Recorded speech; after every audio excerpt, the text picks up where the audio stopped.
தன்னை சோதனை செய்யுங்கள், மற்றவர்களை சோதனை செய்யாதீர்கள்.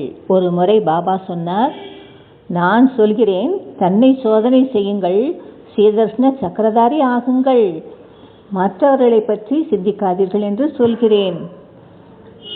மற்றவர்களையே பார்த்து கொண்டிருக்கிறார்கள். பாபா சொல்கின்றார், ஜட்ஜ் என்ற சீட்டில் அமராதீர்கள் என்று. நீங்களே நாற்காலியை எடுத்துக்கொண்டு நீங்களே ஜட்ஜாகி அமர்ந்து விடுகிறீர்கள். இவர்கள் இப்படி செய்கிறார்கள், அவர்கள் அப்படி செய்கிறார்கள், இப்படி நடந்திருக்கக்கூடாது. முதலில் செல்ஃப் ஜட்ஜ் பண்ணுங்கள், உங்களை நீங்களே ஜட்ஜ் பண்ணுங்கள்.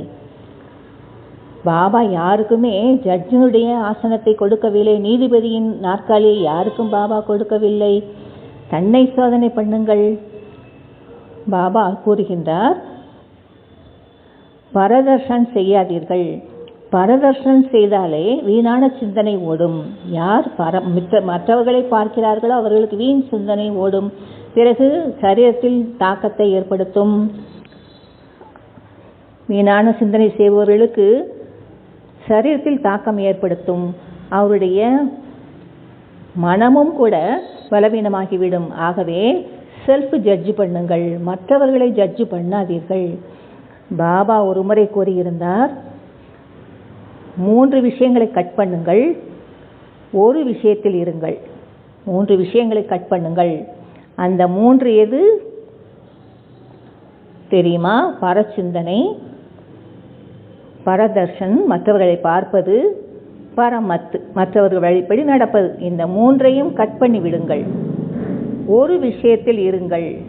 பாபா சொன்ன விஷயத்தில் பரோபகாரம், மற்றவர்களுக்கு உதவி செய்யுங்கள்.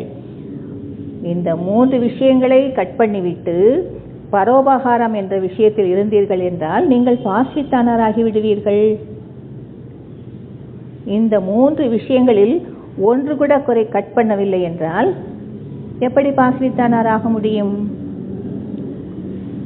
பாசித்தானராக முடியாது. பாபாவுடைய ஸ்ரீமத்தை ஏற்றுக்கொள்ள வேண்டும் அல்லவா? ஸ்ரீமத்தை ஏற்றுக்கொள்ளவில்லை என்றால் எப்படி பாஸ்வித்தானாகுவது? ஆகவே சுய சிந்தனை, சுய தர்ஷன், தன்னை பாருங்கள். ஸ்ரீமத், சுய தர்ஷன், சுய சிந்தன், ஸ்ரீமத்.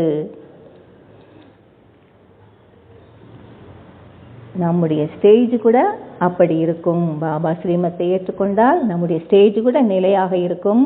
டிகே சரியா? ஓம் சாந்தி.